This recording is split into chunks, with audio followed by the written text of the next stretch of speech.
Students, welcome in my first lecture based on inverse trigonometric function ITF class 12 में chapter number 2 है। इसका आज first lecture है। Introduction में बताऊंगा कि ITF इन्वर्स ट्रिग्नोमेट्रिक फंक्शन है क्या। तो इसके पहले आपको पढ़ना क्या है, इन्वर्स ट्रिग्नोमेट्रिक फंक्शन, यानी आपको पहले तो इन्वर्स फंक्शन आना चाहिए कि कोई भी फंक्शन इन्वर्स कब होता है, और ट्रिग्नोमेट्रिक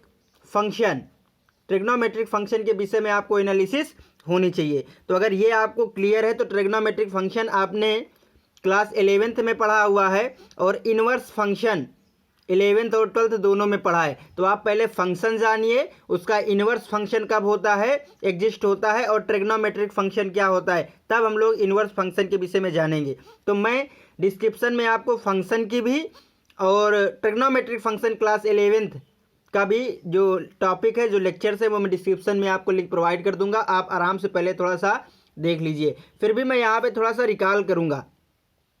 अगर सपोज दैट कोई भी फंक्शन आपको दिया गया है f(a) अगर f(a) कोई फंक्शन है और ये इन्वर्टिबल है, इफ़ f इज़ इन्वर्टिबल, अगर ये फंक्शन आपको इन्वर्टिबल है तो इसमें एक कंडीशन होती है कि ये जो फंक्शन f है, f मस्ट बी 1 ये आपको जो है f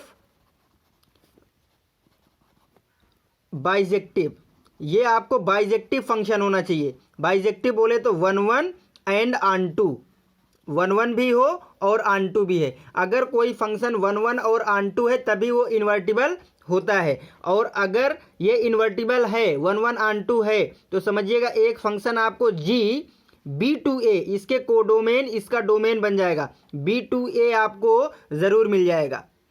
if f is a bijective then f is a invertible. If f is invertible then there exists a function g B2A such that g is equal to क्या होगा, f inverse. तो ये होगा क्या, such that f ऑफ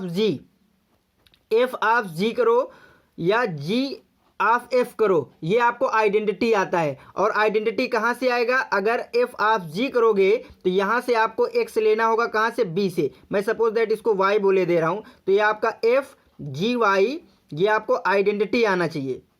ये आपको क्या आना चाहिए, आइडेंटिटी, वो भी कहाँ की, b की आइडेंटिटी होना चाहिए।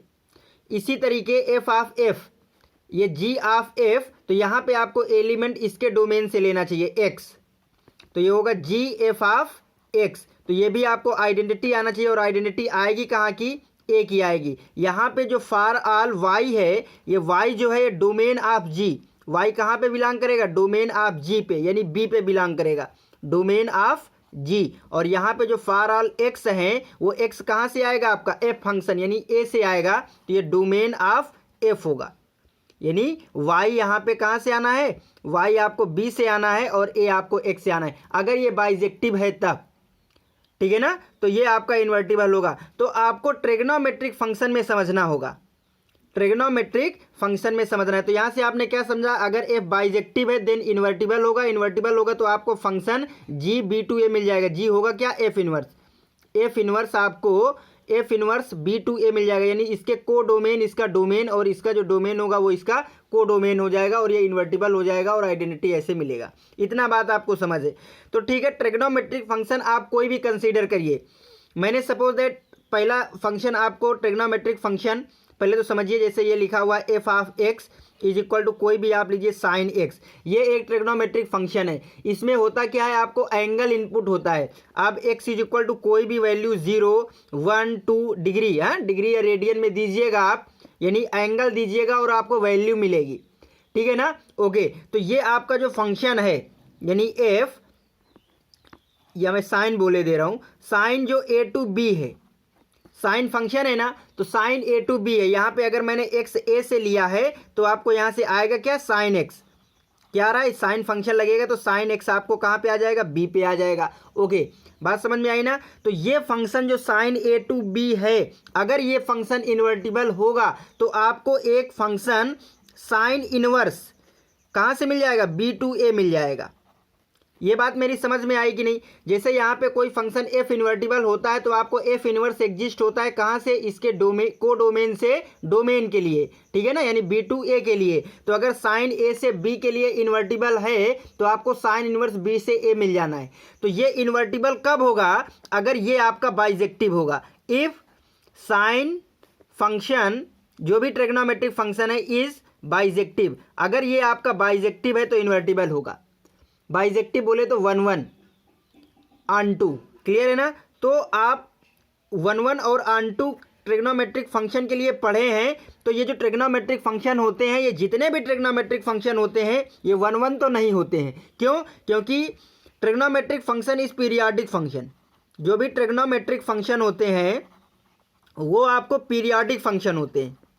पीरियाडिक फंक्शन क्या होता है कि एक किसी पर्टिकुलर वैल्यू के बाद, किसी टाइम इंटरवल के बाद वो अपना जो वैल्यू है उसको रिपीट करे, वो वैल्यू अपना रिपीट करे। जैसे मैंने सपोज दैट आपको साइन का ग्राफ हल्का सा रिकॉल किया, वैसे मैंने बनाया हुआ है सभी का ग्राफ और आपको अभी बताऊंगा। जैसे मैंने साइन का ग्राफ बताया, आप देखिएगा यहाँ पे ऐसे करके साइन का ग्राफ बनता है। 0 पे 0 देता है, पाई पे 0 देता है, 2 पाई पे 0 देता है और इसी तरीके से 3 पाई 4 पाई पे 0 देता चला जाता है। तो आपको यहाँ से देख रहे हैं ना 0 कहाँ कहाँ पे मिलेगा। एक साइन 0 आपको 0 दे रहा है, साइन 0 0 दे रहा है, साइन पाई भी 0 दे रहा है, साइन 2 पाई भी 0 दे रहा है। इसी तरीके से आप इधर आ जाइए, साइन माइनस पाई, ये आपका माइनस पाई है, ये आपका -2 पाई है। ये सारी क्वांटिटी कहाँ पे आपको मिल रही है, इनकी मैपिंग 0 पे मिल रहा है। तो ये मेनी वन फंक्शन है, यानी sign 2n pi plus theta, ये आपने पढ़ा है क्या होता है साइन थीटा। एन आपका कोई भी इंटीजर पॉजिटिव हो सकता है, आप 1 लीजिए, 2 लीजिए, 3 लीजिए, 0 लीजिए, कोई भी वैल्यू यहाँ पे लीजिएगा। तो यानी n इज इक्वल टू 1 लेंगे तो साइन 2 पाई प्लस थीटा भी आपका साइन थीटा आएगा। 2 लीजिए तो 4 पाई प्लस थीटा भी आपका थीटा आएगा। ये बात समझ में आई कि नहीं आई? हाँ, तो ये पीरियाडिक फंक्शन। इसी तरह साइन कॉस टेन कॉट जितने भी ट्रिग्नोमेट्रिक फंक्शन है वो पीरियाडिक फंक्शन है, वो पीरियाडिक फंक्शन है। तो इसलिए ये जो ट्रिग्नोमेट्रिक फंक्शन है is not onto, trigonometric function is not 1 1, ये 1 1 नहीं है। तो क्या होगा, मेनी वन। और अगर फंक्शन मेनी वन है तो इन्वर्टिबल नहीं होगा, क्योंकि बाइजेक्टिव होना जरूरी है इन्वर्टिबल के लिए, ठीक है ना। ओके, तो यहाँ पे आपको कुछ करना होगा करेक्शन। यहाँ पे अगर आपने ये डोमेन ले लिया, जिसे साइन फंक्शन का डोमेन मैं बता दूं तो साइन का डोमेन क्या होता है, जो साइन फंक्शन है इसका डोमेन तो इसका पूरा रियल नंबर आता है। कोई भी रियल ले लीजिएगा उसको वो मैप्ड कर देता है -1 और 1 के बीच में। तो अगर आपने ये डोमेन लिया है पूरा रियल नंबर, ये आपको रियल है, ये आपकी रियल लाइन है। अगर ये पूरा डोमेन लिया यानी कहीं पर भी आप वैल्यू लेंगे, ठीक है ना, कहीं पर भी लेंगे तो उसके अकॉर्डिंग आपको y मिल जाएगा, क्लियर है ना। या आप यहाँ से मैंने ऑन2 के लिए बताया था कि एक हॉरिजॉन्टल लाइन ड्रा करिए और वो एक से ज़्यादा प्लेस पे काटेगा तो वो आपको जो होता है 1 1 नहीं होता है। यानी इस y के लिए आपको कितने x मिलेंगे, देखिए एक ये x है, एक यहाँ पे x मिलेगा, एक आपको ये x है ना। इस तरीके से इन सारे x के लिए y आपको सेम है, y आपका यही रहने वाला है, ठीक है ना। तो ये मेनी वन फंक्शन है। तो इसमें क्या आप कुछ रिस्ट्रिक्शन कर सकते हैं क्या, जिससे ये जो फंक्शन है आपको मेनी वन ना होकर के 1 1 हो जाए, ठीक है ना। इसमें आपको डोमेन को रिस्ट्रिक्ट करना होगा। ये आपको रियल नंबर जब आपने पूरा x यहाँ से यहाँ तक ले लिया है तब आपको डिफरेंट वैल्यू मिली है और उनमें से काफ़ी वैल्यू सेम आई है। जैसे इस x के लिए ये, इस x के लिए ये सेम आया है। तो यहाँ पे कोई आप रिस्ट्रिक्शन दे दीजिए जिससे ये आपको जो मेनी वन की कंडीशन है ये 1 1 में बदल जाए, तब आपका फंक्शन जो है क्या हो जाएगा, 1 1 और ऑन2 भी हो जाएगा, क्लियर है। क्योंकि आपका यहाँ से फंक्शन अगर f(a)(b) है तो f इनवर्स तभी एग्जिस्ट करेगा, f इनवर्स b(2a) तभी एग्जिस्ट करेगा जब ये 1 1 एंड ऑन2 है। तो अभी इसके लिए आप यहाँ पे ये नहीं लिख सकते कि साइन r2 -1 है तो इसको आप कर दें साइन इनवर्स -1 to r, ये आपका रॉन्ग हो जाएगा, क्योंकि ये पूरे डोमेन के लिए, रियल डोमेन के लिए ये मेनी वन फंक्शन है, 1 1 नहीं है, बाइजेक्टिव नहीं है। तो मैंने सभी के ग्राफ यहाँ पे बताए हुए हैं, फंक्शन मैंने यहाँ पे समझाया हुआ है, सभी का बना लिया है ऑलरेडी, आप वहाँ से समझिएगा पहले, ठीक है। तो ये मैंने फंक्शन जो ड्रा किया हुआ है यहाँ पे, ये साइन का फंक्शन है, आप लोग खूब बनाना जानते हैं, आप समझिएगा केवल।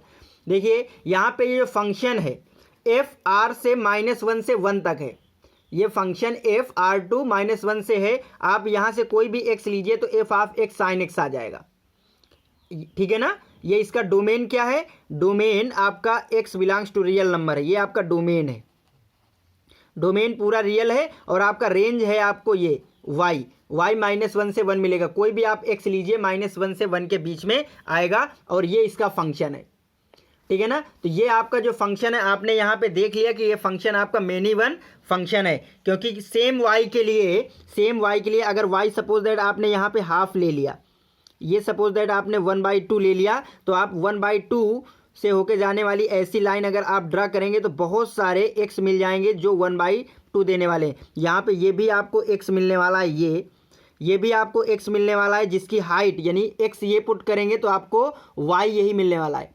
ये बात समझ में आ रही ना, हाँ क्लियर है ना। तो ये मेनी वन फंक्शन है, ये x के लिए, इस x के लिए, यहाँ पे इस x के लिए, इन सब x के लिए आपको y सेम है। तो इसको कौन सा रीजन ऐसा इस पर कुछ मैनिपुलेटिंग करें जिसके अकॉर्डिंग ये आपको 1 1 फंक्शन बन जाए। तो आप यहाँ पे देखिएगा, अगर मैं इसका डोमेन रिस्ट्रिक्ट कर दूँ, डोमेन मैं यहाँ पे रिस्ट्रिक्ट कर दूँ आपको इतने से यहाँ तक, ठीक है ना, -π/2 से π/2 के बीच में, तो आपका जो ग्राफ है वो क्या आ जाएगा, आपको ये आ जाएगा,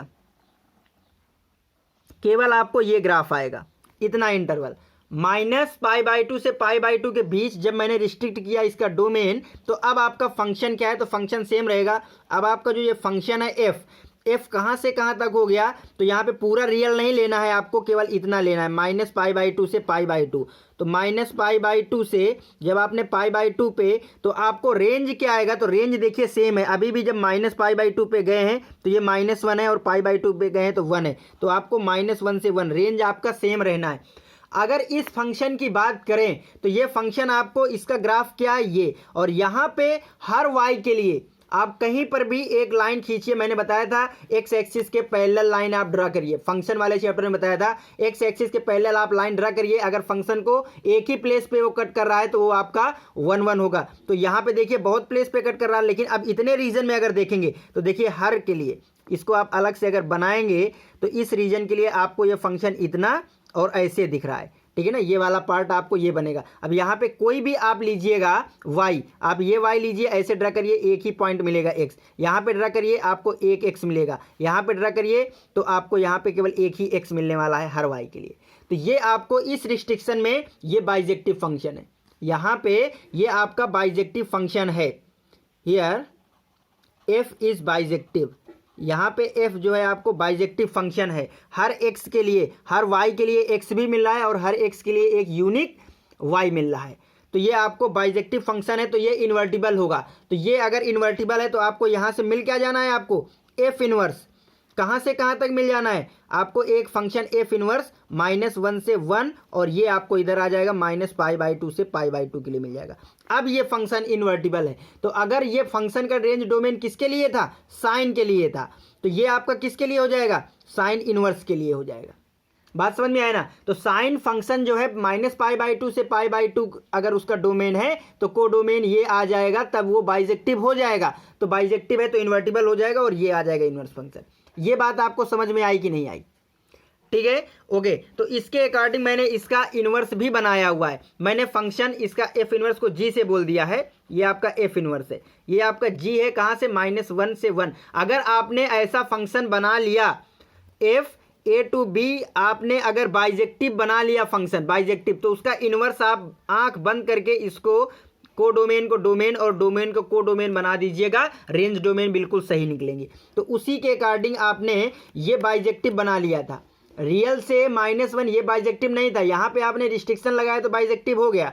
तो -1 से 1 आपका क्या हो जाएगा, डोमेन, और ये आ जाएगा कोडोमेन। यहाँ से कोई भी आप x लेंगे, यहाँ से आप कोई भी x लेंगे तो साइन इनवर्स x आपको यहाँ पे मिलेगा। For all x belongs to -1 1, यहाँ पे कोई भी x लेंगे तो x यहाँ पे वैल्यू है, एंगल नहीं है, ठीक है ना। तो आपको यहाँ पे साइन इनवर्स x जो आएगा वो इसी के बीच में आएगा, -π/2 से π/2 के बीच में।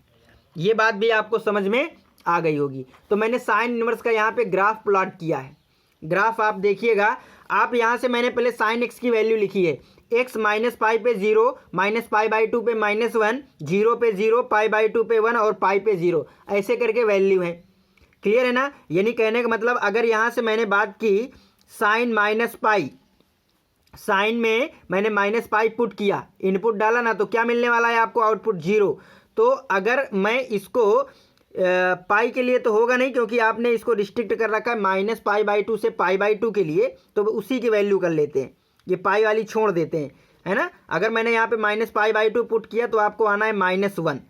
तो यहाँ पे बाइजेक्टिव है फंक्शन, तो अगर f(x) इक्वल टू y है और ये बाइजेक्टिव फंक्शन है, तो यहाँ पे आप x इक्वल टू क्या बोल देते हैं, f इनवर्स y। अगर बाइजेक्टिव है तो ये इधर आ जाता है। क्लियर है ना। ओके, तो यहाँ से आपको -π/2 क्या मिल जाना है, साइन इनवर्स -1। तो आप बोल सकते हैं -1 का इनवर्स फंक्शन की वैल्यू कितनी, -π/2। तो ये आपका -1 है, तो -1 पे क्या मिलने वाला है, ये -π/2 है, ठीक है ना। तो -1 पे आपको ये -π/2 मिलेगा।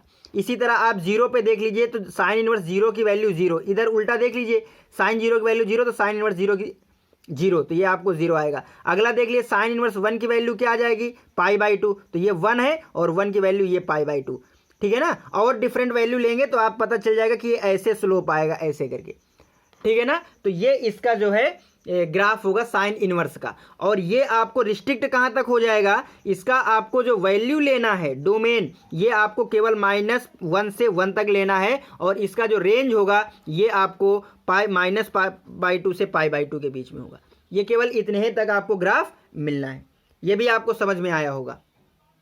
आप इनवर्स फंक्शन की जो ग्राफ है आप यहाँ से भी देख सकते हैं। यहाँ पे आपको लेकिन समझना पड़ेगा थोड़ा सा कि अगर कोई भी फंक्शन एफ इनवर्स एग्जिस्ट कर रहा है ना, इसका साइन का, तो ये सिमेट्रिक होता है y इक्वल टू एक्स के, y इक्वल के एक्स के सिमेट्रिक होता है, मिरर इमेज होता है। आप ऐसे भी समझ सकते हैं। देखिएगा यहाँ पे आप मैं क्या बता रहा हूँ, आप उसको समझिएगा। The graph of F inverse, जो एफ इनवर्स का ग्राफ होता है, आर मिरर इमेज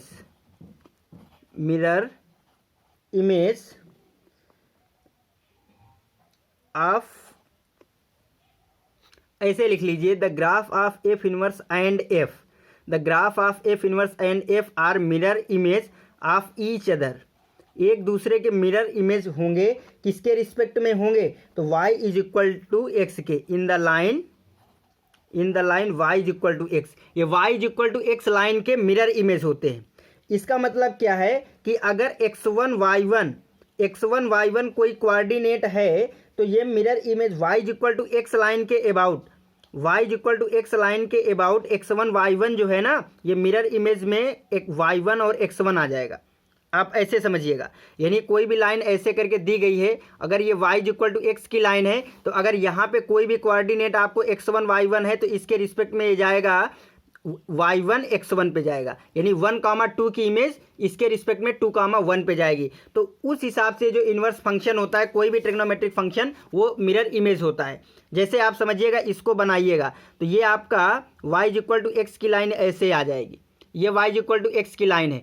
अब मिरर इमेज आपको करना है, तो इसके रिस्पेक्ट में ये जो आपके पॉइंट ऐसे आए हैं ना, ऐसे आपका जो कर्व आया है, ये आपको ऐसे आ जाएगा नीचे को, ऐसे इसकी इमेज यहाँ पे आ जाएगी, और ये सारे कोऑर्डिनेट ऐसे हो जाएंगे, ठीक है ना। और ये वाला जो आपको ऐसे है, तो ये आपको ऐसे आ जाएगा। बात समझ में आ रहा है, ऐसे करके, तो आपको ये ऐसे बन जाएगा। और यही इन्वर्स ट्रिग्नोमेट्रिक का ग्राफ है, आप देख लीजिए ऐसे, ठीक है ना। तो आप ऐसे आइए या मिरर इमेज से भी आ जाइए, वो भी एक फंडा होता है, आप उससे भी समझ सकते हैं, ठीक है। तो इसका रेंज डोमेन आप समझ में आ गया होगा। इसका जो डोमेन होगा -1 से 1, और इसका जो रेंज होगा -π/2 से π/2। इसी तरीके से आप नेक्स्ट जो आपका ट्रिग्नोमेट्रिक फंक्शन है कॉस, तो कॉस आपको ये समझना है किसको कहाँ पे रिस्ट्रिक्ट करना है, कहाँ से किसको रोकना है जिससे हो जाए। अच्छा, एक बात और यहाँ पे, चलिए मैं इस पे बता दूंगा उस बात को, ठीक है, सभी में सेम है।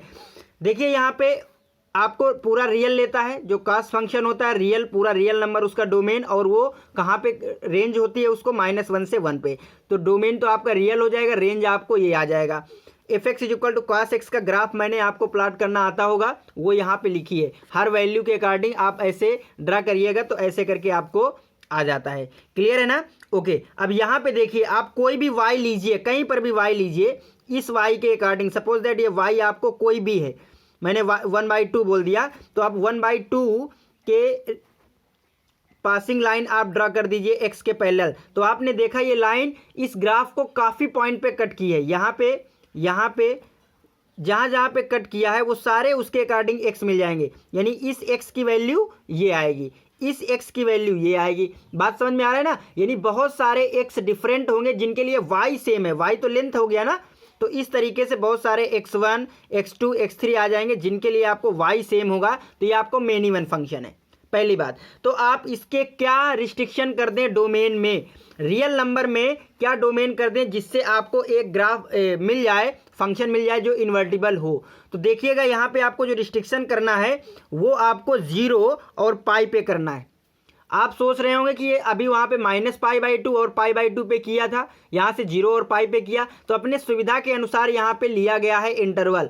देखिएगा अगर यहाँ पे आप ये -π और π/2 के बीच कर देंगे, -π/2 और पाई के बीच, तो आपका जो यहाँ पे आएगा, देखिएगा ये -π/2 ऐसे करके आएगा, अभी भी ये फंक्शन क्या है, मेन इवन है। क्यों? क्योंकि -π/2 पे 0 है और π/2 पे 0 है, तो -π/2 एंड π/2 की जो इमेज है वो सेम 0 है। तो अभी तो ये 1 नहीं हो पाएगा ना यहाँ पे, लेकिन क्या एक ही इंटरवल पॉसिबल है जो मैं वहाँ पे बताने वाला था? तो ऐसा नहीं है।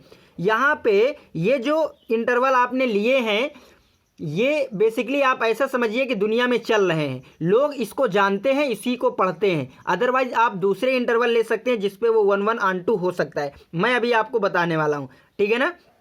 चलिए पहले इसकी बात कर लेते हैं। तो 0 से पाई में आप जाएंगे तो आपको ग्राफ जो मिलेगा, आप देखिए आपको ये ग्राफ मिलने वाला है। ये बात समझ में आई ना? आपको ये वाला जो मैंने डॉटेड किया है ये ग्राफ इतना मिलने वाला है 0 से पाई पे। तो आप इसको अगर यहाँ पे ड्रा करिए थोड़ी देर के लिए, तो देखिए 0 से पाई पे आपका जो ये ऐसे करके ऐसे आया है ग्राफ, ठीक है ना। ये इसकी पाई पे वैल्यू है और ये इसकी 0 पे वैल्यू है। अब ये आपका 1 है, क्योंकि हर y के लिए देखिए डिफरेंट x मिलेगा। आपने ये y लिया तो इसके अकॉर्डिंग आपको ये x मिलना है, इसके अकॉर्डिंग ये x मिलना है, तो डिफरेंट x के लिए ही डिफरेंट y है। तो ये यहाँ पे फंक्शन बाइजेक्टिव हो जाएगा। तो कहाँ पे बाइजेक्टिव होगा? तो आप अगर f रियल ना लेकर के आप इसको ले लीजिए क्या, 0 to पाई। अगर इसको 0 से 2 पाई पे रिस्ट्रिक्ट कर देंगे तब इसका जो रेंज आएगा वो -1 पे 1 पे रहेगा। अब ये इन्वर्टिबल हो जाएगा, यानी एफ इनवर्स एग्जिस्ट करेगा। तो एक फंक्शन आपको मिल जाएगा, मैंने यहाँ पे लिखा है, इसका फंक्शन मिल जाएगा जी मिल जाएगा, जो कहाँ पे होगा, ये आपका -1 से 1 है ना, तो ये आपका -1 से 1 से ये, ठीक है, डोमेन और को डोमेन बदल जाएगा। ये इन्वर्टिबल होगा क्योंकि 1/2 है। तो यहाँ का कोई भी x ले लेंगे g(x), तो cos इनवर्स x आपको मिल जाने वाला है इस पे, यानी x आपने -1 से 1 पे लिया है, तो y आपको कहाँ पे मिलाना है, 0 से पाई पे, ठीक है ना। तो यानी मॉड x, यहाँ पे मैंने एक चीज़ लिखा है, mod x less than r equal to 1, इसका और इसकी मीनिंग सेम है। तो कहीं कहीं पे अगर लिखा हुआ है आपको कि cos इनवर्स, जो cos इनवर्स है, cos inverse x, y equal to cos inverse x है, यहाँ पे x less than r equal to 1 है, तो वो समझिए ये इसके डोमेन की बात बता रहा है कि डोमेन आपको -1 और 1 के बीच में लेना है। तो ये वैल्यू जो है और ये चीज़ सेम है, तो आपको यहाँ पे cos इनवर्स मिल जाना है। मैंने उसी तरह डिफरेंट वैल्यू इसकी लिखी हुई है यहाँ पे, आप समझिएगा। 0 से पाई के लिए समझ लीजिए, 0 से पाई के लिए तो 1, जब 0 cos 0 की वैल्यू 1 है, cos 0 की वैल्यू 1 है और 0 पे इन्वर्टिबल है, 0 जो है 0 और पाई, यहाँ पे समझिएगा 0 और पाई पे cos जो है, अगर 0 से पाई के बीच रिस्ट्रिक्ट कर देंगे तो इन्वर्टिबल हो जाएगा। तो यहाँ से आपको 0 कहाँ पे चला जाएगा, cos इनवर्स 1 पे चला जाएगा। तो 1 की इनवर्स इमेज क्या आ जाएगी, 0, तो 1 की इनवर्स इमेज आप समझ सकते हैं, 0 यहाँ पे लिखा है। इसी तरह -1 की क्या आ जाएगी, पाई, तो -1 की ये आपकी पाई की लाइन है, ये आपको पाई की लाइन है। तो ये आपका जो है इस तरीके का कर्व बन जाएगा। और y इक्वल टू x के सिमेट्रिक भी आपको देखना है, तब भी आप उसको ऐसे ड्रा करके और एनालिसिस कर सकते हैं। तो ये ग्राफ हो गया, ठीक है ना। अब मैं वो जो बात बताने वाला था कि क्या आपको एक ही इन्वर्टिबल मिलेगा जहाँ पे फंक्शन 1 1 ऑन 2 होगा, तो ऐसा नहीं है। आप समझिएगा, अगर सपोज दैट आप ये ले लें पाई से 2 पाई, देखिएगा इस बार मैं इसको ले रहा हूँ, ये पाई से 2 पाई, मैंने फंक्शन को पाई टू 2 पाई, ठीक है ना, और रेंज आपको सेम ही है, रेंज आपको -1 से 1 पे ही है, यहाँ पे मैक्सिमम वैल्यू 1 और मिनिमम 1, तो आपको -1 और 1 ही मिलना है, राइट। ओके, तो क्या ये बाइजेक्टिव नहीं है? तो बिल्कुल बाइजेक्टिव है, और आपको इनवर्स भी मिलेगा -1 से 1 पे पाई से 2 पाई के लिए। बात समझ में आए ना। बट आपको जो जनरल सब लोग पढ़ता है उसके विषय में आपको समझना है, तो वो आपको अपने कन्वेंट के हिसाब से ये इंटरवल लिया गया 0 से पाई वाला, और यहीं पे आप इसके प्रिंसिपल वैल्यू बोलेंगे। आगे जब मैं बताऊंगा तो इसी वैल्यू पे, ऐसा नहीं है, यहाँ पर भी आपको वैल्यू मिलेगी। अगर आपने यहाँ पे cos इनवर्स सपोज दैट 2 पाई है, तो आप बोलेंगे कि यहाँ पे तो आपने बोला था कि तभी वैल्यू निकलेगी जो 0 और 2 पाई के बीच में होगा cos, ठीक है ना। तो यहाँ पे 2 पाई कैसे, तो ये 2 पाई होगा वो यहीं से होगा। ये भी आपको इंटरवल समझना है, यहाँ पर भी बाइजेक्टिव बनेगा, तो उसके अकॉर्डिंग आपको वहाँ पे 2 पाई को यहाँ पे चेंज कर लेंगे कि जो 2 पाई पे वैल्यू होगी वही आपकी वैल्यू कहाँ पे हो जाएगी, 0 पे। समझ रहे हैं ना, 0 जो 2 पाई पे 1 है वही 0 पे है, तो आपको वो इस इंटरवल पे आ गया। तो ऐसे मैं बाद में वहाँ पे समझने के लिए बताऊंगा। यहाँ पे मैं बता सकता हूँ कि आप ये मत सोचिएगा कि केवल एक ही इंटरवल मिल पाएगा, बहुत सारे डिफरेंट इंटरवल मिलेंगे जहाँ पे ये फंक्शन जो है रिस्ट्रिक्शन को फॉलो करके बाइजेक्टिव बनेगा और वो इन्वर्टिबल हो जाएगा। ये बात आपको समझ में आई होगी। बट हम लोग वही फंक्शन पढ़ते हैं जो जनरली पढ़ा जाता है, नहीं तो आंसर डिफरेंट आएंगे, एक पर्टिकुलर आधार होना चाहिए। तो यहाँ पे इसका रेंज डोमेन आपको पता चला कि -1 से 1 जो इसका डोमेन था। देखिए यहाँ पे आप समझिएगा, को डोमेन फंक्शन का नहीं बदला, ना साइन में ना इसमें, -1 से 1 इसमें भी है को डोमेन, तो यहाँ पे डोमेन आपका -1 है। केवल आपको इसका जो डोमेन है रियल, तो वो रिस्ट्रिक्ट किया गया है कहाँ पे, 0 से पाई के लिए। ये भी आपको समझ में आया होगा। नेक्स्ट आपका जो ग्राफ है वो cos के लिए है, वो सॉरी tan के लिए है। तो आपको पता है कि tan फंक्शन का डोमेन क्या होता है, तो आपने हाई स्कूल पढ़ा होगा 11th में, ये आपका sin x over cos x है, और डिनोमिनेटर में 0 नहीं बनना चाहिए। cos x कब 0 बनता है, cos x तब 0 बनता है जब ये π/2 का ऑड मल्टीपल होता है, यानी cos π/2 वैल्यू 1, cos 3 π/2 की वैल्यू 0। तो ये आपको डज नॉट 0 होने के लिए आपको ये नहीं होना चाहिए, π/2 का ऑड मल्टीपल नहीं होना चाहिए। तो वो मैंने यहाँ पे लिख दिया कि tan जो है सभी रियल वैल्यू के लिए तो है, लेकिन π/2 का जो ऑड मल्टीपल है वहाँ पे ये वैल्यू नहीं देगा, तो डोमेन से उसको निकाल दिया मैंने।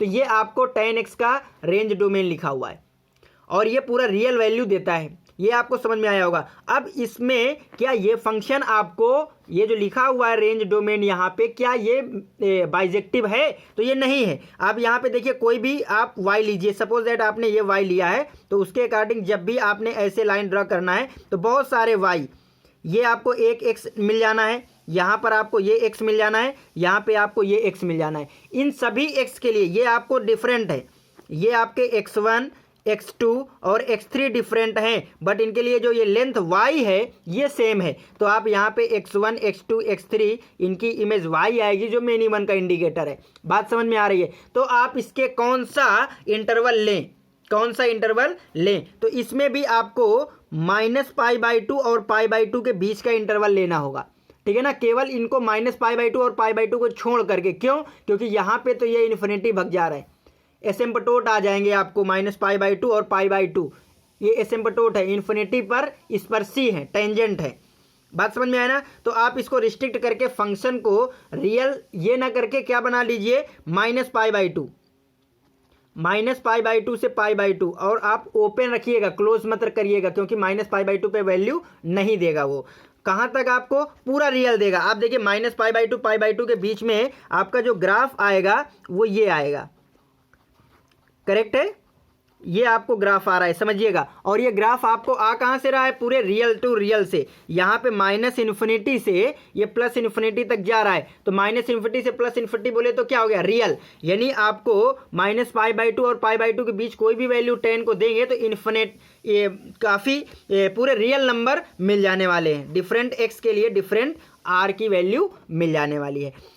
तो यहाँ पे आपने रिस्ट्रिक्ट कर लिया, तो ये आप देख रहे हैं ना, जब आपने इसको ऐसे रिस्ट्रिक्ट कर लिया, अब यहाँ पे आप कोई भी एक्स लीजिए, कोई भी लाइन खींचिए, तो एक ही आपको एक्स मिलेगा, ठीक है ना। तो ये इन्वर्टिबल होगा, तो इन्वर्टिबल हो जाएगा तो कोडोमेन आपका डोमेन और डोमेन आपका कोडोमेन हो जाएगा इसका इन्वर्स के लिए। बात समझ में आया ना, मैंने ये डिफरेंट वैल्यू पे इसकी वैल्यू फाइंड किया, आप ये समझिएगा। तो आपने ये इन्वर्स फंक्शन डिफाइन किया, कहाँ से आ जाएगा, आर, वहाँ से डोमेन को कोडोमेन और -π/2, ये आपका ओपन है।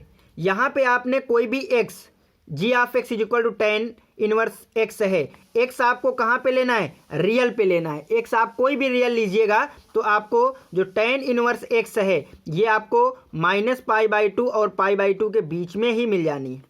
बात समझ में आया ना, ओके। तो इसका आप अगर वो ग्राफ प्लॉट करें तो क्या मिलेगा आप समझिएगा। यहाँ पे इसकी वैल्यू से याद कर लीजिए आप, जब आपने यहाँ पे -π/2 रखा, -π/2, तो जब भी -π/2 आप देख रहे हैं ये आपको प्लस इन्फिनिटी और ये -इन्फिनिटी दोनों ओर भाग गया है -π/2 पे, तो यानी ये एसिम्पटोट का काम कर रहा है, ठीक है ना, ओके। तो -π/2 से आप जस्ट पहले आइए, अगर आप ऐसे देखिए कि -π/2 से थोड़ा सा कम अगर आए हैं, थोड़ा से कम मतलब -π/2 से आप लेफ्ट की तरफ जैसे ही आए हैं, यानी कुछ ऐड किया है -π/2 प्लस समझ सकते हैं, तो आपको -इन्फिनिटी मिला है। तो आप -π/2 देखिए क्या है, ये आपका -π/2 है, तो -π/2 से प्लस यानी थोड़ा ऊपर आइए, जीरो की तरफ जाइए, तो जब जीरो की तरफ जाएंगे तो आपको -इन्फिनिटी मिलेगा, ये आपका -इन्फिनिटी। तो देखिए -इन्फिनिटी की तरफ ग्राफ आया है।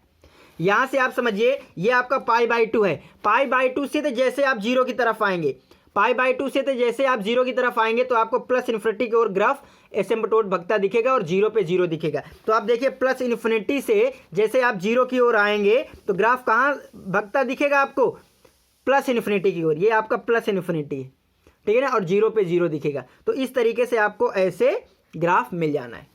बात समझ में आया ना, डिफरेंट वैल्यू के लिए आप ऐसे समझ सकते हैं। तो ये आपका इनवर्स फंक्शन का tan इनवर्स x का ग्राफ है। देखिए इसका ग्राफ भी आपको माइंड पे रखना है और इसके रेंज डोमेन तो बिल्कुल ही, क्योंकि इसके बिना क्वेश्चन आप कर तो लेंगे क्लास 12th में, बकाया अदर कंपटीशन में देखिए जो एक्सेप्शनल पार्ट होगा वहीं पे देता है।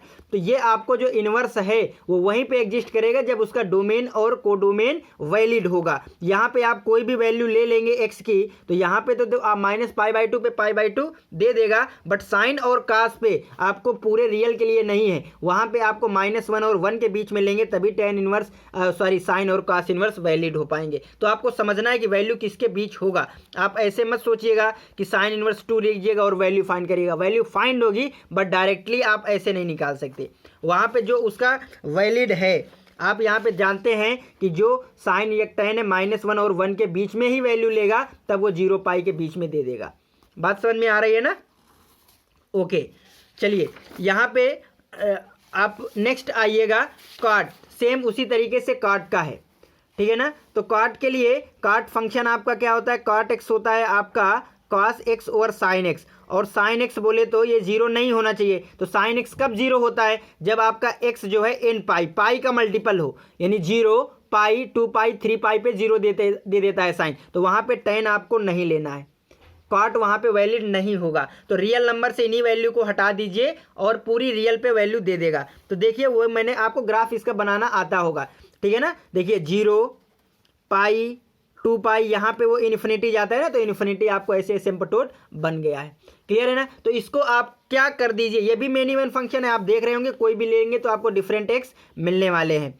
तो आप कौन सा इसका डोमेन रिस्ट्रिक्ट कर दीजिए जिससे आपका काम चल जाने वाला है। तो आप समझिएगा काट के लिए 0 से पाई, ये देखिए मैं एक चीज़ और आपको बता दूं, यहाँ पे आप दिमाग में रखना, चलिए मैं बाद में इसको डिस्कस करने वाला हूँ। 0 से पाई पे अगर इसको रिस्ट्रिक्ट कर देंगे तो आपको ये फंक्शन मिलना है, 0 से पाई के बीच में ये, और ये फंक्शन आपको 1 होगा। कोई भी लाइन ड्रा करेंगे तो आपको एक ही एक्स मिलने वाला है। तो आपने क्या फंक्शन यहाँ पे किया, एफ कहाँ पे रिस्ट्रिक्ट किया है आपने, देखो 0 और पाई आपके इंक्लूडेड नहीं होंगे, तो 0 और पाई से कहाँ तक आपको पूरा रियल नंबर मिल जाना है।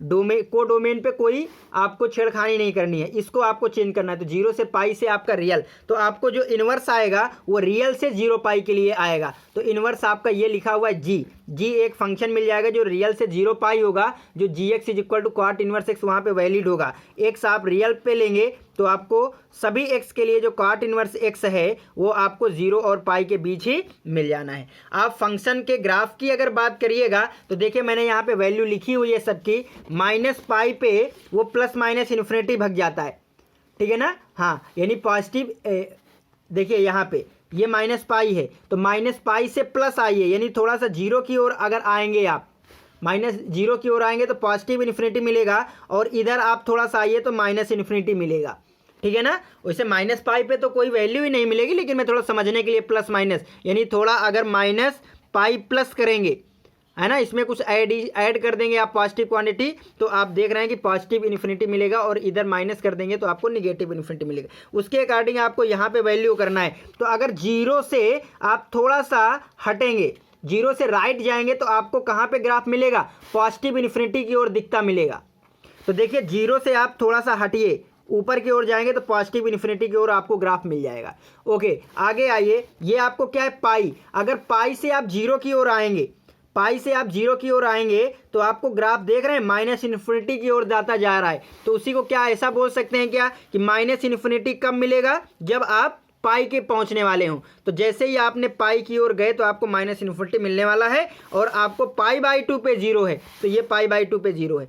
यहाँ पे देखिए उल्टा बोलना है आपको, कॉट पाई बाई 2 पे क्या है, 0, तो आप बोलिए कि किस इनवर्स पे, कॉट के किस इनवर्स पे पाई बाई 2 मिलेगा, तो कॉट के 0 इनवर्स पे, यानी कॉट इनवर्स 0 पे आपको पाई बाई 2 मिलेगा। तो आपकी 0 की वैल्यू क्या होगी, तो कॉट इनवर्स 0 आपको क्या मिलेगा, पाई बाई 2, ठीक है ना। ऐसे उल्टा आपको समझ लेना है। तो ये आपका रेंज और डोमेन हो गया। रियल नंबर से पूरा रियल नंबर लेगा, कॉट इनवर्स में कोई भी एक्स रखिएगा पूरा रियल लेगा, बट वो 0 और पाई पे देगा, बट कॉट पूरा रियल नहीं लेता है, वो आपको इन पाई के मल्टीपल जो है वो छोड़ के लेता है। तो ये आपको कॉट का भी ग्राफ समझ में आया होगा। नेक्स्ट आपको समझना है सेक, आपको नेक्स्ट फंक्शन समझना है सेक। तो सेक के लिए भी वही दिक्कत है, सेक एक्स आप लिख सकते हैं 1 ओवर कॉस एक्स, तो कॉस एक्स 0 नहीं होना चाहिए। तो कॉस एक्स 0 कब होता है, जब ये odd multiple of pi by 2 होता है, तो यानी ये नहीं होना चाहिए, ऑड मल्टीपल जो है पाई बाई 2 का नहीं होना चाहिए। तो वही मैंने ऑड मल्टीपल रियल से हटा दिया है, तो सेक आपको वैलिड होता है बट पाई बाई 2 के ऑड मल्टीपल को रिमूव करने के बाद, और वो वैल्यू जो देता है वो आपको पूरा रियल देता है, बट वहाँ पे -1 और 1 के इंटरवल को छोड़ देता है। इतने, ये जो आपका ये इंटरवल है ये आपको 1 से और ये -1, इसके बीच में आप कोई भी वैल्यू नहीं पा सकते सेक में। समझ में आ रहा है ना। यहाँ पे कोई भी एक्स लेंगे, देखिए यहाँ पे एक्स लिए तो आपको वैल्यू यहाँ पे मिलनी है, ना कि इसके अंदर।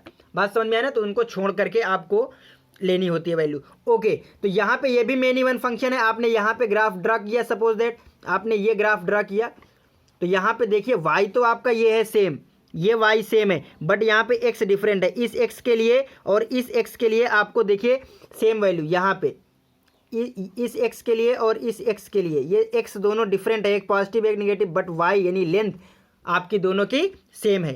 तो ये बात आपको समझ में आई होगी, मेन इवन है। तो इसको 1 कैसे बनाए, तो 1 बनाने के लिए ये सेक फंक्शन है, इसको आपको 0 से पाई के बीच में रिस्ट्रिक्ट करना होगा। ये आपको 0 और ये आपको पाई, 0 और पाई पे आप जब रिस्ट्रिक्ट करेंगे तो 0 और पाई के बीच में आपको फंक्शन क्या मिलने वाला है, ये मिलेगा, समझिएगा, ये मिलेगा, और यहाँ पे नीचे मिलेगा ये फंक्शन। बात समझ में आ रही है, ये आपको मिलेगा। अगर आप इसको थोड़ा यहाँ पे समझेंगे तो आप देख रहे हैं ये फंक्शन यहाँ पे 1 से लेकर के ऐसे मिलेगा, और यहाँ पे आपको पाई से लेकर के ये आपको एसिम्पटोट हो जाएगा, और पाई से लेकर के ऐसे मिलेगा। अब ये आप देख रहे हैं ऐसे करके मिलेगा, यहाँ पे हर वाई के लिए डिफरेंट एक्स मिलेगा। ऐसा नहीं है किसी एक वाई के लिए एक लेंथ, सेम लेंथ के लिए एक्स आपको सेम आ जाए। तो ये आपका बाइजेक्टिव फंक्शन बनेगा। यानी एफ आपने जब 0 से पाई और 0 और पाई दोनों इंक्लूडेड हैं, क्योंकि 0 पे वैल्यू है और पाई पे भी वैल्यू है, तो 0 और पाई से आप कहाँ पे जाएंगे, तो आपको जो डोमेन है, को डोमेन है, रेंज है, वो सेम है।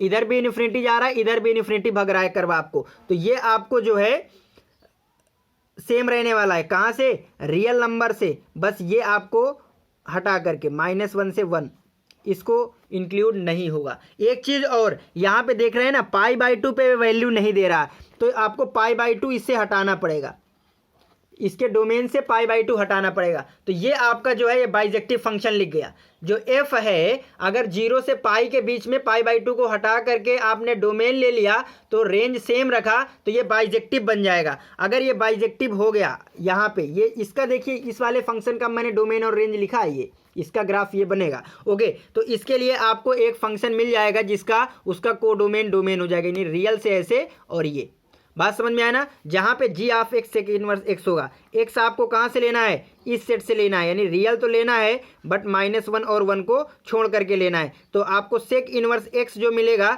ये आपको 0 और पाई पे मिल जाएगा, बट -π/2 कभी नहीं।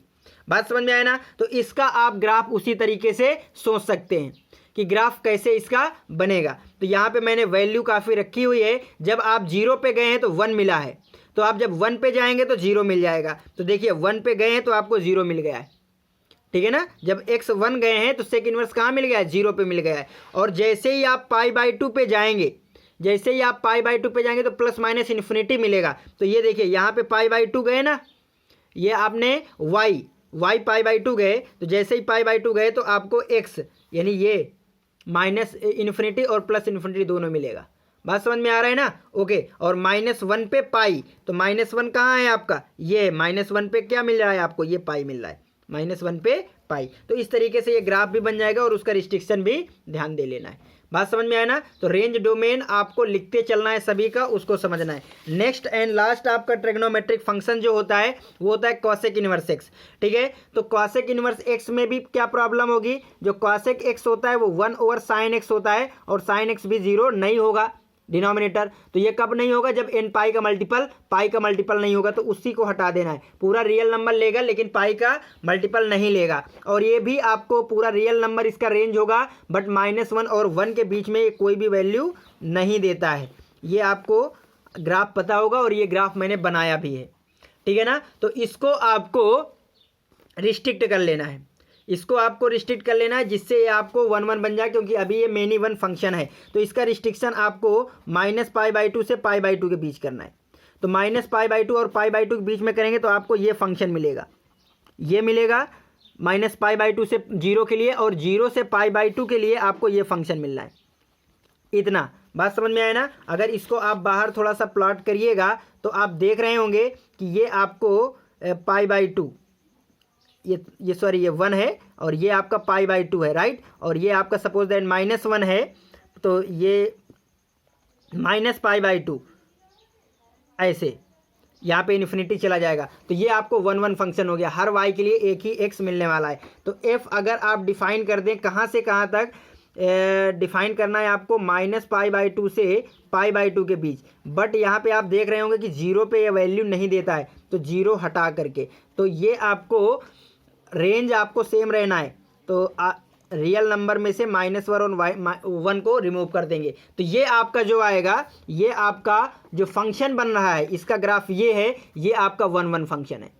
अनटू भी यानी बाइजेक्टिव फंक्शन है, तो इसका इन्वर्स मिल जाएगा। तो इन्वर्स क्या होगा, ये उसका डोमेन और ये कोडोमेन मैंने यहाँ पे लिखा हुआ है, ठीक है ना। ये इसका डोमेन और कोडोमेन r- से यहाँ तक के लिए। यहाँ पे कोई भी आप x लीजिएगा, कहाँ पे x लेना है आपको, r, यहाँ पे आपको x लेना है। तो f ऑफ x जो है आपको कहाँ पे मिल जाना है, यानी कॉसेक इनवर्स x आपको कहाँ पे मिल जाना है, -π/2 और π/2 के बीच, बट 0 कभी नहीं मिलेगा।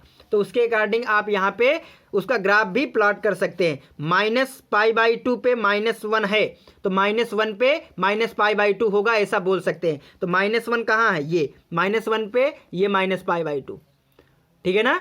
-1 पे आप ऐसे आइए तो ये आपको -π/2 मिलेगा। ओके, जैसे जैसे आप 0 की ओर जाएंगे, तो 0 पे आप जैसे यहाँ पे देखिएगा, जैसे आप 0 की ओर, 0 से आप राइट गए, जब 0 से आप राइट की ओर गए हैं, यानी +∞ की ओर गए हैं 0 से, तो आपको +∞ मिला है। और जैसे आप 0 से -∞ की ओर गए हैं तो आपको -∞ मिला है। तो आप देखिए 0 से आप +∞ किधर है, 0 से +∞ इधर है ना, ये प्लस इन्फिनिटी है, तो जीरो से प्लस इन्फिनिटी की ओर जाएंगे तो आपको प्लस इन्फिनिटी मिलेगा ग्राफ, ये देखो। और जैसे आप जीरो से ये माइनस इन्फिनिटी की ओर जाएंगे तो आपको माइनस इन्फिनिटी मिलेगा। तो जीरो से माइनस इन्फिनिटी की ओर जाएंगे तो ये देखिए माइनस इन्फिनिटी पे आपको ग्राफ मिलने वाला है। तो इस अकॉर्डिंग आप उसका ग्राफ प्लॉट कर सकते हैं। तो ये आपको समझ में आ गया होगा, ये आपको इसके रेंज, डोमेन, ये सारी बातें इसकी समझ में आपको आई होंगी फंक्शन की। यहाँ पे मैं थोड़ा सा रिकॉल करूँगा अभी इंपॉर्टेंट चीज़ जो आपको समझना है, जिससे आपको रेंज, डोमेन समझने में आसानी हो जाएगी।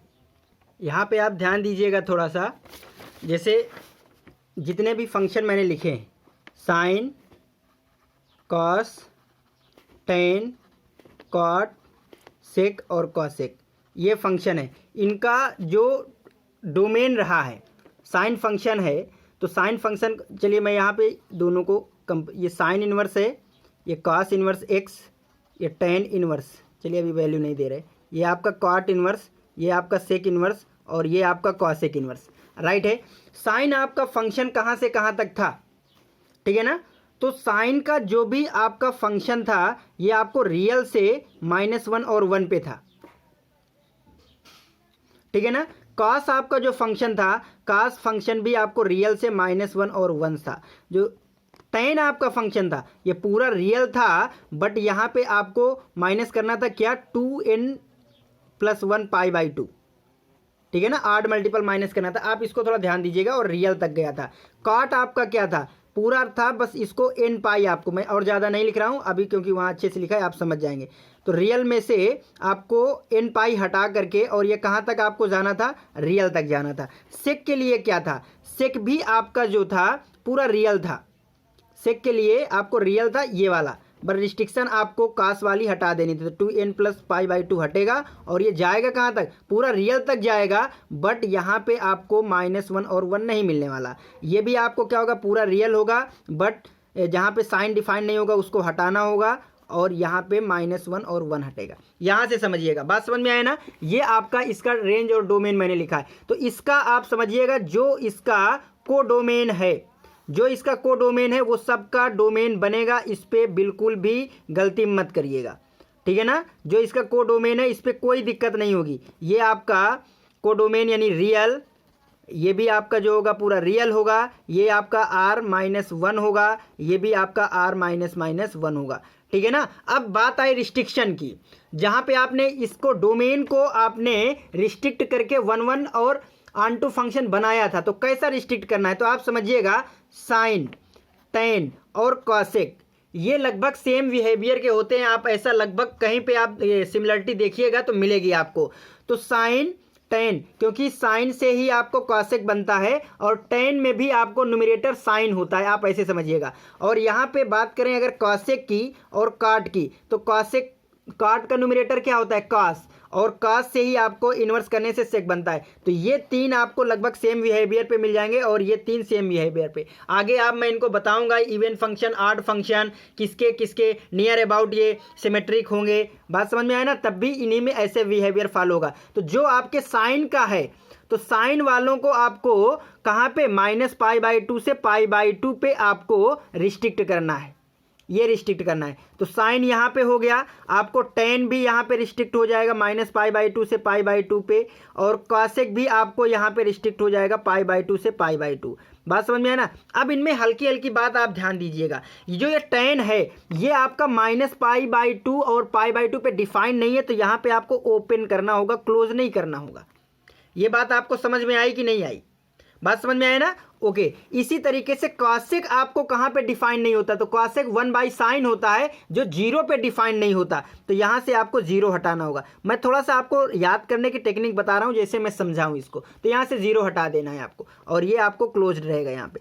इसी तरह कॉस इनवर्स, इसको आपको रिस्ट्रिक्ट करना है 0 और पाई के बीच में, तो ये 0 पाई होगा, तो ये भी आपको 0 पाई होगा। लेकिन कॉट इनवर्स वहाँ पे डिफाइन नहीं होगा, जहाँ पे कॉस 0 हो जाएगा, और कॉस 0 पाई पे होता है, तो इसलिए ये ओपन हो जाएगा। बात समझ में आया ना। और यहाँ पे आपको 0 और पाई, तो कौन से कहाँ पे हटाना है आपको, यहाँ से आपको कौन सी वैल्यू हटा देना है, तो 0 और पाई के बीच में π/2 होगा, और π/2 पे कॉस वैल्यू नहीं देता है, नॉट डिफाइन होता है, तो ये आपको, तो इस तरीके से आप रिस्ट्रिक्शन वाला पोर्शन इसका याद कर सकते हैं। ये लर्न करने वाली थ्योरी थी जो मैं आपको समझाया हूँ यहाँ पे। ये बात आपको समझ में आई होगी। और एक बात जैसे मैंने यहाँ पे स्टार्टिंग में बताया था कि F of F inverse x जो है ये आपका एफ इनवर्स एक्स आता है। बात समझ में आया ना? ओके, तो ये आपको आइडेंटिटी देता है। आइडेंटिटी बोले तो यही वैल्यू आपको यहाँ पे एक्स आ जाएगी, ये आपको एक्स आ जाने वाली है। अगर आपने इसको F inverse of F x करेंगे तब भी आप, चलिए मैं एक को बोले दे रहा हूँ वाई, चलिए इसको एक्स बोले दे रहा हूँ, इसको वाई कर दे रहा हूँ, तो ये आपको वाई आ जाएगा। यहाँ पे F inverse F of x आपको क्या आ जाने वाला है? एक्स आ जाने वाला है। यहाँ पे वाई कहाँ से होगा? वाई जो होगा ये डोमेन ऑफ एफ इनवर्स, ये डोमेन ऑफ एफ इनवर्स का एलिमेंट होगा। जैसे मैंने स्टार्टिंग में बताया था, यहाँ पे एक्स कहाँ का होगा? एक्स आपका डोमेन ऑफ एफ का एलिमेंट होगा, डोमेन ऑफ एफ का एलिमेंट। तो आप समझिएगा कि आप ऐसे हमेशा मत करिएगा कि सपोज दैट लिखा है साइन इनवर्स साइन थीटा, तो आपने सोचा अच्छा ये तो आपने ऐसे पढ़ा है कि एफ इनवर्स, ये एफ इनवर्स और एफ लिखा है तो आप सीधा थीटा बोल दे, एक्स बोल दे। नहीं, आप देखिए ये थीटा कहाँ से है, तो थीटा आपको डोमेन, थीटा जो है कहाँ से होना चाहिए? डोमेन ऑफ, थीटा बिलोंग करना चाहिए डोमेन ऑफ एफ, यानी डोमेन ऑफ साइन फंक्शन से आना चाहिए। और साइन फंक्शन का डोमेन जो है आप यहाँ से रियल मत मान बैठिए। क्यों? क्योंकि आपने रिस्ट्रिक्टेड डोमेन आपको लेना है, तो रिस्ट्रिक्टेड डोमेन आपको ये -π/2 से π/2 होगा। आपने ये तो मेन ही वन है, इसको जब आपने ये फंक्शन लिखा है साइन -π/2 से π/2 और देन गोइंग टू -1 to 1, तब ये फंक्शन इन्वर्टिबल हुआ है और इसका इन्वर्स ये बना है। ठीक है ना? तो आप जब ये 1 फंक्शन होगा तभी ये बात अप्लीकेबल होती है। जब ये दोनों 1 फंक्शन होंगे तभी इन्वर्स एग्जिस्ट करेगा। तो आप इसके लिए मत मान लीजिए कि थीटा आपका इस पे लाई नहीं करेगा। जैसे सपोज दैट मैंने बोल दिया साइन इन्वर्स और साइन π/6, साइन इन्वर्स π/6 मैंने बोल दिया, तो इसकी वैल्यू क्या आएगी? इसकी वैल्यू आपको π/6 ही आएगी, क्योंकि π/6 आपका इसके बीच में आ रहा है, इसके डोमेन पे आ रहा है। बात समझ में आ रहा है? तो π/6 ही आ गई। आप करके देख लीजिए, देखिए यहाँ से ये आपका साइन इन्वर्स हो जाएगा और यहाँ से साइन π/6, साइन π/6 की वैल्यू कितनी होती है? 1/2। क्लियर है ना? तो आपको 1/2 और साइन इनवर्स 1/2, तो देखिए साइन इनवर्स का डोमेन -1 और 1 के बीच में आएगा, तो इसके बीच में 1/2 होगा और साइन इनवर्स 1/2 की वैल्यू जो होती है वो π/6 होती है। तो आपने यहाँ से देखा कि ये आपका π/6 आया। बट सपोज दैट आपने यहाँ पे साइन इनवर्स साइन π - π/6 यानी 5π/6 किया और इसको आपने 5π/6 लिखा है, तो ये गलत हो गई वैल्यू। क्यों? क्योंकि आपने ध्यान ही नहीं दिया कि 5π/6 को कहाँ होना चाहिए? डोमेन ऑफ साइन पे। आप अगर बोलेंगे डोमेन ऑफ साइन तो पूरा रियल होता है, नहीं, पूरा रियल होता था जब मेनी वन था। अब आपने इसको जब रिस्ट्रिक्ट किया है तो वहाँ पे ये काम नहीं होगा, तो इसके बीच में बनाना पड़ेगा आप। तो अगर ये वैल्यू आपने रख दिया है तो ये वैल्यू गलत है। 5π/6 की वैल्यू 5π/6 नहीं होगी, ये π/6 होगी, इसकी वैल्यू π/6 पे जाना चाहिए। कैसे? समझिएगा आप यहाँ से, क्योंकि साइन इनवर्स जो भी ये वैल्यू आएगी, साइन इनवर्स कहाँ तक जाएगा? तो साइन इनवर्स आपका -π/2 से π/2 तक ही वैल्यू देता है, जबकि आप यहाँ पे साइन इनवर्स की वैल्यू 5π/6 ला रहे हैं, जो उसके रेंज में नहीं है। जो रेंज आप साइन इनवर्स पे नहीं होगा, ये बात गलत है।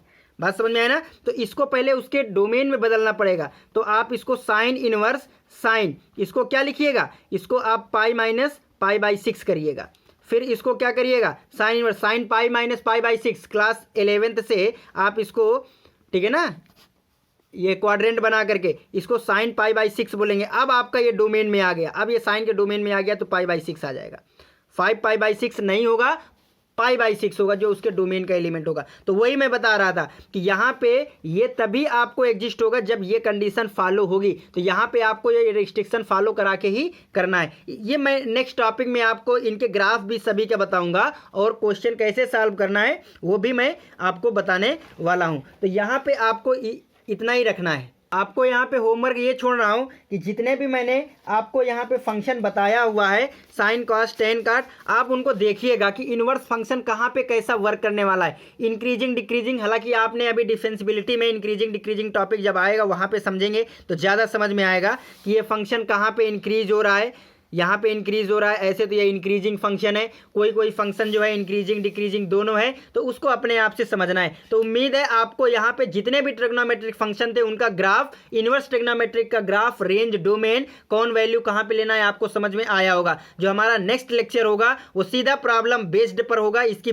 जो बहुत ही अच्छा टॉपिक है ये, तो इसकी बहुत ही अच्छी अच्छी प्रॉपर्टी है, उन प्रॉपर्टीज को समझना है और नेक्स्ट इसकी फिर प्रॉब्लम सॉल्व करना है। तो आपको अपने आप से ग्राफ स्केच करना है और समझना है। जब तक ग्राफ आपके दिमाग में फिट नहीं होगा, रेंज डोमेन नहीं होगा, और देखिए रटिए मत, आप अपने आप से बैठ जाइए, आप 6 के 6 ट्रिग्नोमेट्रिक फंक्शन के पहले आप ग्राफ ड्रॉ करिएगा, उसका रेंज डोमेन लिखिएगा, फिर जैसे मैंने रिस्ट्रिक्शन कर करके उसका बताया है इनवर्स ट्रिग्नोमेट्री आप बताइएगा, ऑटोमेटिक आपको रट जाएंगे ग्राफ भी और उसका रेंज डोमेन भी, और आप रटने बैठेंगे तो आपको नहीं याद होगा वो। और इस तरह जैसे मैंने यहाँ पे थोड़ा सा बताया हुआ है आपको कैसे रिस्ट्रिक्शन फॉलो करना है, तो आप उसके अकॉर्डिंग भी यहाँ से थोड़ा तो आपको हेल्प हो जाएगी, जैसे मैंने किया हुआ है। नहीं आप धोखा खाएंगे कहाँ पे क्या, तो आप पहले ये समझा करिए। जैसे इसका डोमेन रेंज है, तो tan के लिए मैंने बताया कि ये साइन ओवर cos आएगा, cos यहाँ पे वैलिड नहीं होगा तो वो यहाँ पे नहीं होगा, तो ऐसे सोच सोच के आप लोग करना है। तो सभी को जय हिंद और धन्यवाद भी, आज का लेक्चर यहीं तक, ओके।